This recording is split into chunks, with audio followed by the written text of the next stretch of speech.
Assalamualaikum warahmatullahi wabarakatuh.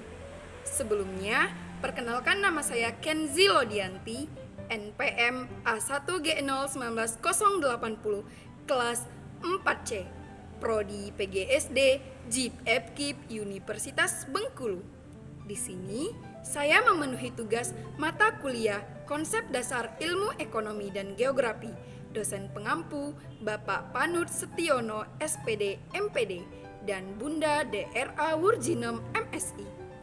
Baiklah teman-teman, pada kesempatan video kali ini saya akan menjelaskan mengenai ringkasan dari materi yang sudah dijelaskan ataupun disampaikan oleh kelompok 2 kemarin, yaitu mengenai materi lingkungan hidup sebagai sumber daya. Nah, jadi pada video kali ini saya akan membahas mengenai 6 pokok pembahasan. Yang pertama itu adalah pengertian lingkungan hidup sebagai sumber daya. Yang kedua itu adalah unsur-unsur lingkungan hidup sebagai sumber daya. Yang ketiga itu adalah jenis-jenis lingkungan hidup sebagai sumber daya. Yang keempat itu adalah pengelolaan lingkungan hidup sebagai sumber daya. Yang kelima itu adalah manfaat lingkungan hidup sebagai sumber daya. Dan yang terakhir itu adalah upaya pelestarian lingkungan hidup sebagai sumber daya.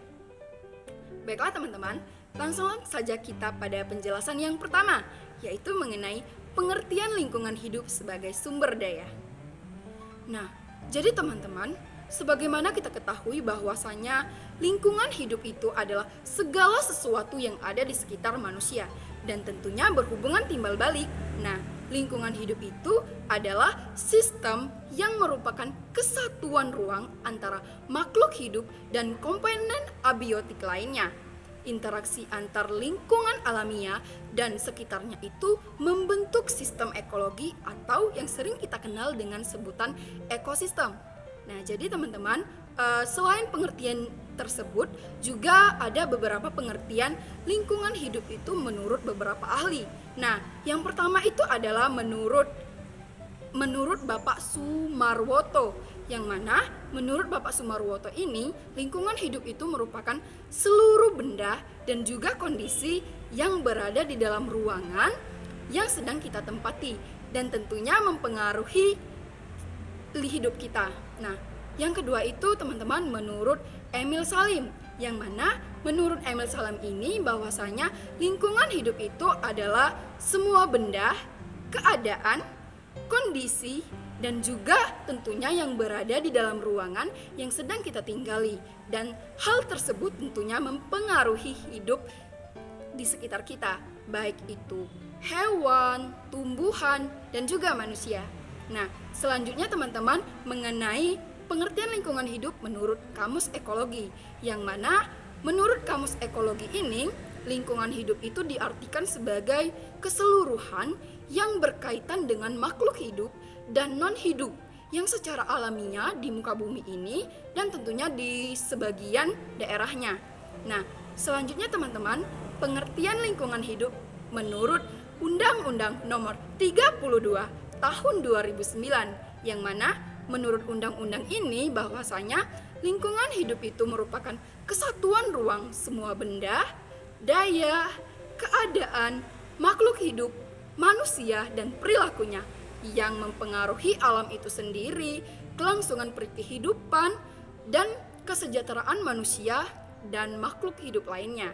Nah, jadi teman-teman, dari pengertian lingkungan hidup secara umum, baik menurut para ahli dan Undang-Undang Nomor 32 Tahun 2009 itu, maka teman-teman dapat kita simpulkan bahwasanya lingkungan hidup itu merupakan sebuah kesatuan yang meliputi berbagai makhluk hidup beserta komponen lainnya. Nah, komponen yang ini teman-teman yaitu ada komponen fisik, komponen kimia, sosial budaya, dan sebagainya. Nah, jadi teman-teman, tadi kan kita telah mengetahui mengenai pengertian dari lingkungan hidup itu sendiri. Nah, selanjutnya teman-teman, kita akan mengetahui mengenai unsur-unsur lingkungan hidup sebagai sumber daya.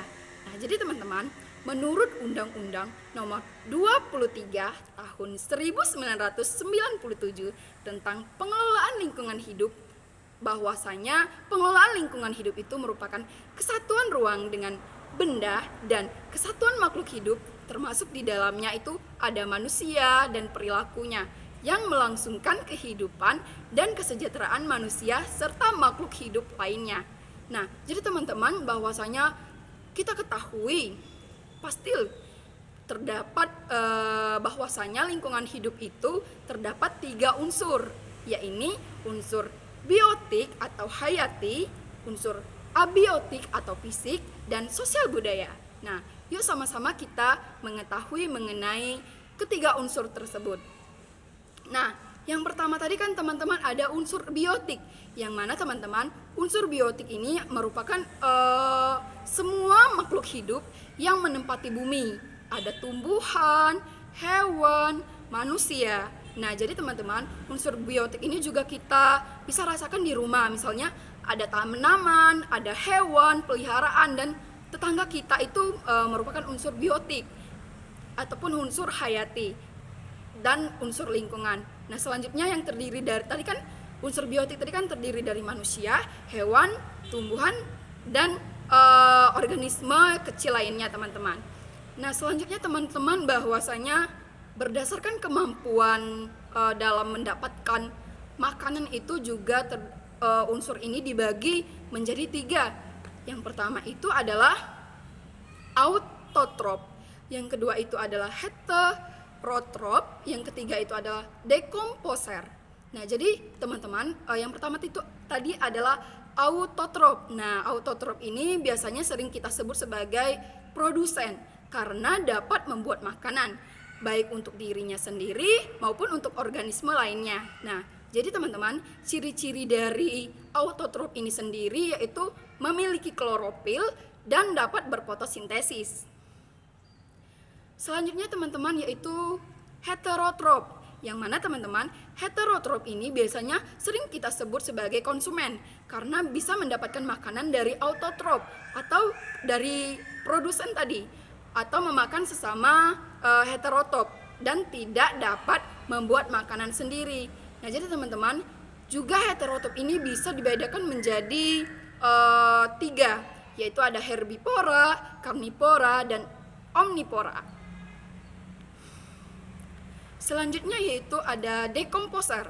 Nah, jadi teman-teman, dekomposer ini sendiri biasanya sering kita sebut sebagai pengurai karena bertugas untuk menguraikan sisa-sisa makhluk hidup yang sudah mati dan menjadi senyawa organik sehingga dapat menyuburkan tanah. Nah, sebagai contoh dari dekomposer ini sendiri teman-teman yaitu seperti bakteri, cacing, ganggang, dan juga jamur.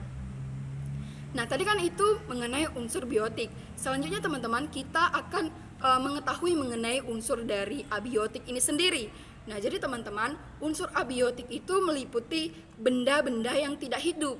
Nah, tadi kan unsur biotik tadi seperti hewan, manusia, dan tumbuhan itu kan merupakan makhluk yang hidup. Nah, sedangkan unsur abiotik ini yaitu benda-benda yang tidak hidup. Contohnya teman-teman, ada tanah, ada air, ada udara, ada cuaca, ada iklim, ada sungai, gunung, dan masih banyak lagi mengenai contoh dari unsur abiotik ini sendiri, teman-teman.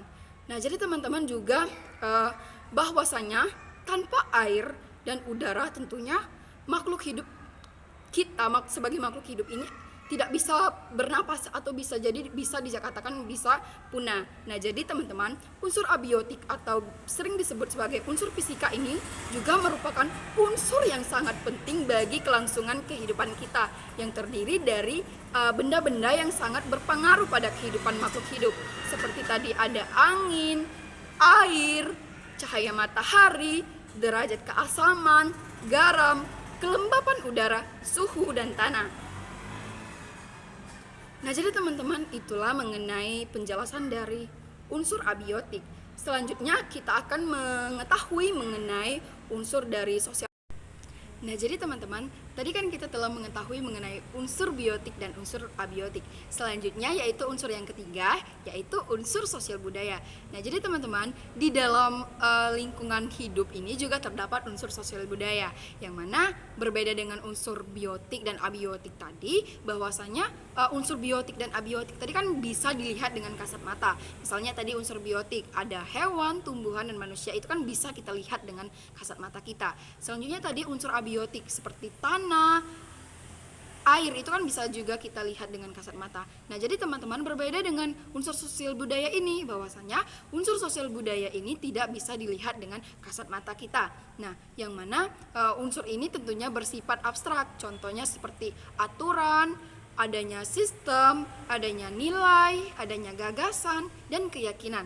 Nah, jadi teman-teman, tanpa hal-hal itu tentu lingkungan kita tak akan teratur dan tidak aman untuk dihuni. Nah, jadi setiap daerah kita itu tentunya memiliki norma ataupun aturan, sehingga lingkungan kita itu dapat tertata dengan baik dan aman karena adanya aturan dan nilai serta norma tersebut yang berlaku di lingkungan masyarakat kita. Nah, jadi antar manusia itu bisa saling jika tidak ada aturan ataupun nilai serta ajaran-ajaran seperti itu tadi, tentunya banyak orang-orang itu melakukan kejahatan dan kekerasan, sehingga banyak orang-orang yang menjatuhkan korban, seperti adanya yang tersakiti, adanya yang terbunuh, dan lain sebagainya. Nah, jadi teman-teman, unsur abiotik seperti air, udara juga bisa rusak tanpa ataupun punah tanpa adanya aturan. Nah, untuk melindunginya. Nah, selain unsur abiotik dan unsur biotik di dalam lingkungan hidup, itu juga ada unsur sosial budaya. Nah, jadi teman-teman, unsur sosial budaya ini seperti adanya adat istiadat, yang mana kita ketahui bersama bahwasanya adat istiadat itu berasal dari para leluhur dan tentunya harus kita jaga dan kita lestarikan oleh masyarakat yang menganutnya atau masyarakat yang tinggal di daerah tersebut. Selanjutnya yaitu ada unsur budaya, yaitu adanya hukum, yang mana hukum itu tentunya diterapkan agar kehidupan kita, makhluk hidup yang menempati bumi ini, itu berjalan dengan baik dan lancar. Nah, jadi teman-teman, jika hukum itu dilanggar, maka orang yang bersangkutan tersebut akan dikenakan sanksi hukum sesuai dengan tindakan ataupun kejahatan yang mereka lakukan. Selanjutnya teman-teman, ada unsur sosial budaya moral, yang mana moral itu sebagaimana kita ketahui bahwasanya moral itu adalah aturan yang berlaku di dalam masyarakat, termasuk ke dalam moral yang harus dipatuhi. Nah, berbeda dengan hukum, seseorang yang melanggar moral ini tidak dikenakan sanksi, akan tetapi biasanya dikucilkan ataupun dijauhi oleh orang-orang banyak, teman-teman. Selanjutnya teman-teman, ada juga unsur kepercayaan, yang mana hubungan yang dibangun antara orang yang satu dengan orang yang lain itu harus dilandasi dengan kepercayaan agar kehidupan selalu rukun dan damai dengan adanya kepercayaan yang kita pegang teguh tersebut. Nah, jadi teman-teman, sebagaimana kita ketahui di dalam pasal 29 Undang-Undang Dasar 1945 menjelaskan bahwasanya adanya kebebasan memilih agama di Indonesia ini. Nah, jadi tidak terpaksa teman-teman untuk memilih agama dan kepercayaan kita masing-masing.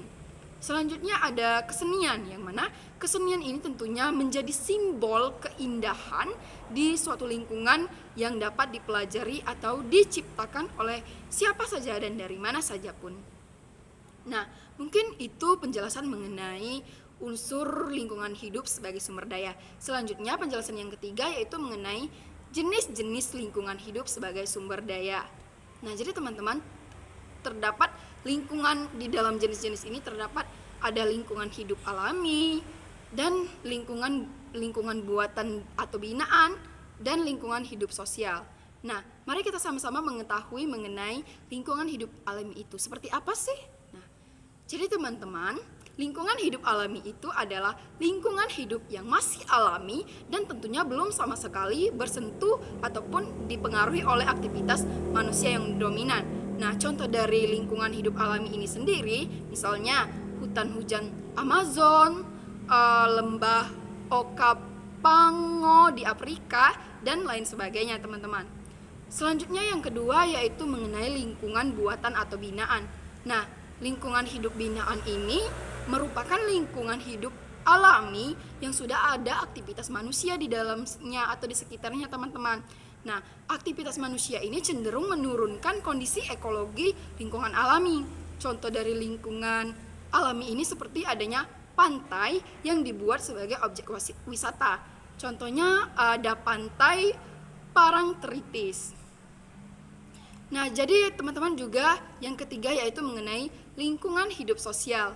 Nah, lingkungan hidup sosial ini adalah lingkungan yang berisi individu-individu manusia yang memiliki aturan-aturan tertentu dan berinteraksi membentuk suatu organisasi masyarakat dalam mewujudkan dari lingkungan sosial adanya perkampungan dan perkotaan.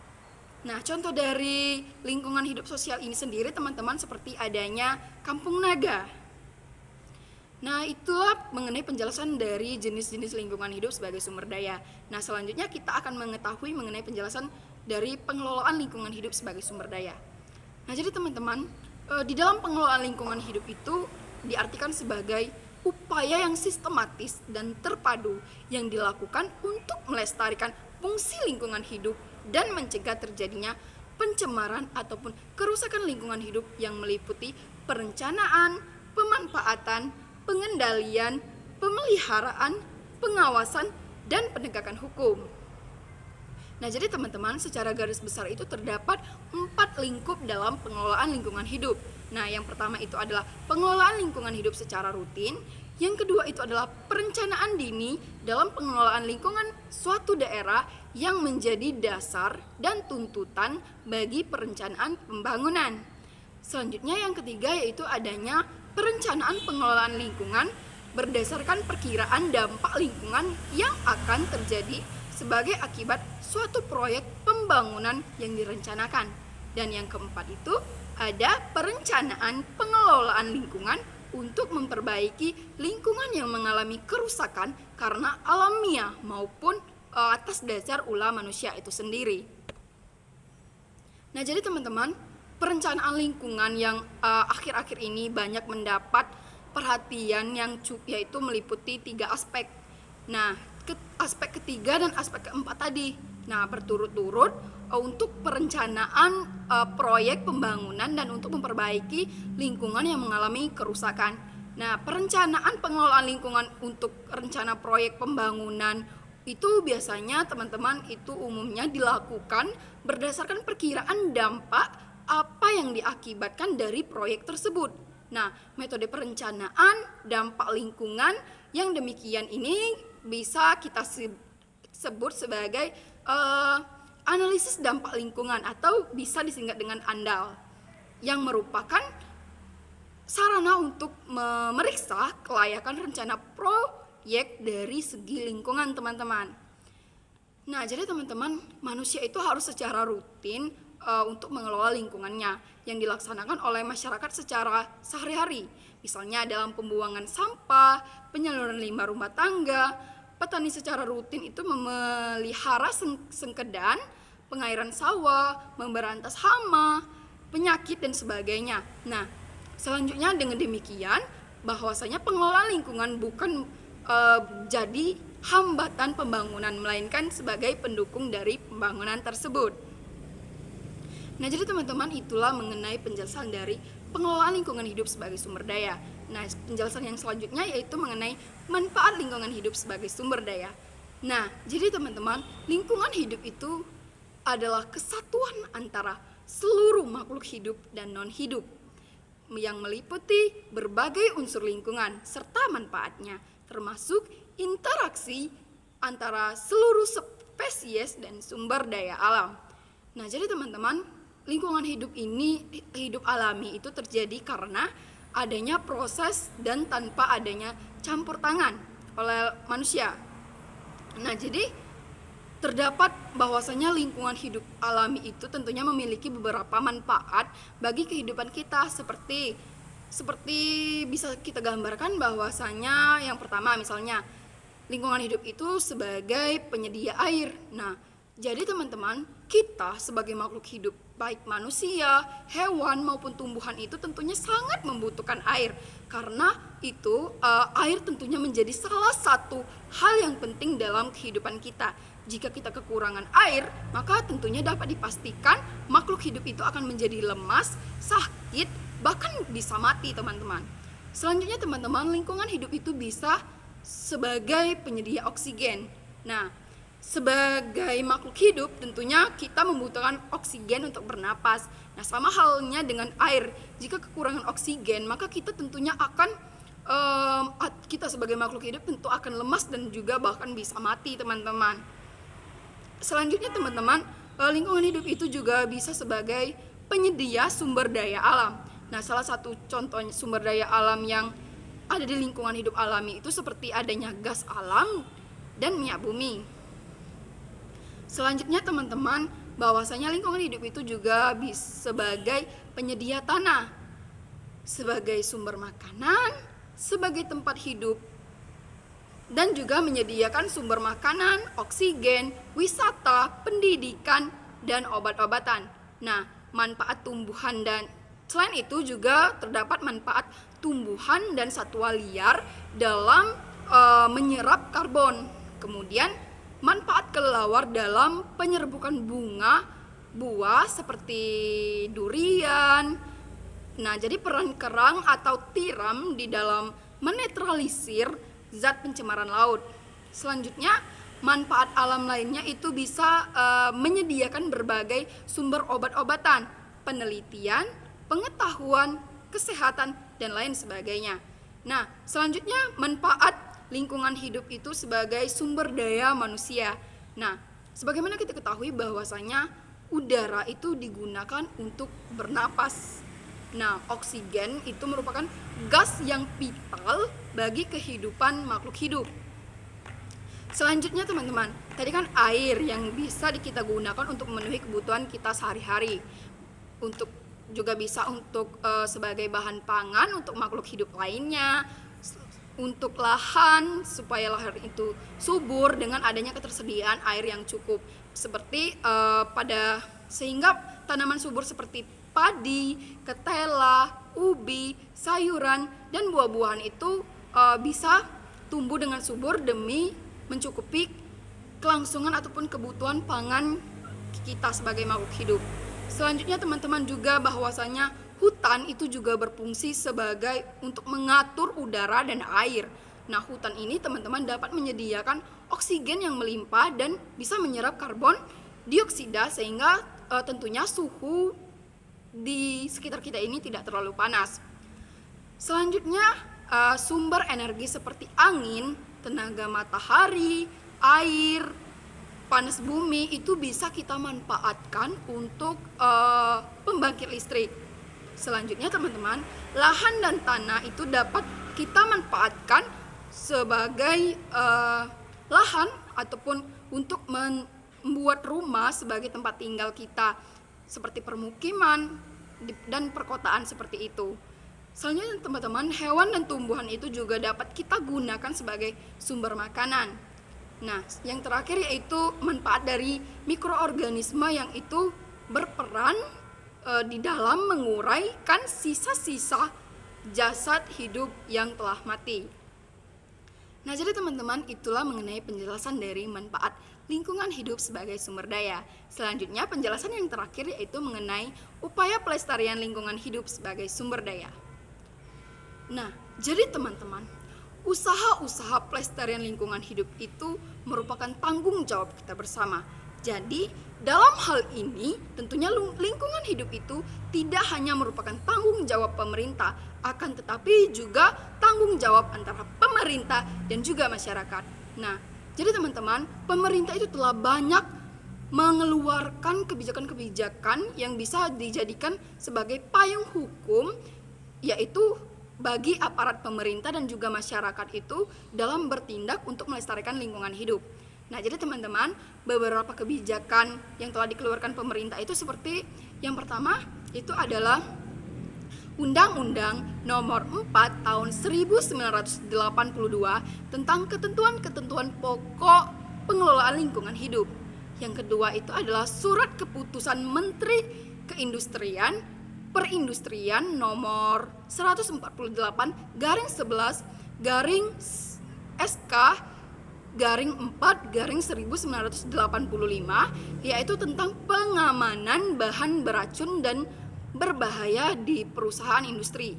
Nah, yang ketiga itu teman-teman ada peraturan pemerintah atau PP nomor 29 yaitu tahun 1986, yaitu tentang analisis mengenai dampak lingkungan hidup. Dan yang kebijakan yang terakhir yang telah dikeluarkan oleh pemerintah itu teman-teman yaitu pembentukan Badan Pengendalian Lingkungan Hidup, yaitu pada tahun 1991. Nah, jadi teman-teman, selain pemerintah telah mengeluarkan berbagai kebijakan tersebut, nah jadi usaha-usaha pelestarian lingkungan itu juga dapat kita lakukan dengan cara-cara berikut. Nah, misalnya yang pertama itu adalah kita melakukan pengolahan lahan itu sesuai dengan kondisi dan kemampuan lahan, serta mengatur sistem irigasi atau drainase pengairan sehingga aliran air tersebut tidak tergenang. Selanjutnya usaha yang kedua itu yang bisa kita lakukan itu dengan memberikan perlakuan khusus kepada limbah, seperti diolah terlebih dahulu sebelum dibuang agar tentunya tidak mencemari lingkungan. Selanjutnya yang ketiga yaitu usaha yang bisa kita lakukan yaitu dengan melakukan reboisasi pada lahan-lahan yang kritis, tandus, gundul, serta melakukan sistem tebang pilih atau tebang tanam, teman-teman. Selanjutnya langkah yang selanjutnya yang bisa kita lakukan untuk melestarikan lingkungan hidup itu dengan menciptakan dan menggunakan barang-barang hasil industri yang ramah lingkungan. Selanjutnya kita juga bisa melakukan pengawasan dan evaluasi terhadap perilaku para pemegang hak pengusahaan hutan atau HPH agar tidak mengeksploitasi hutan secara besar-besaran.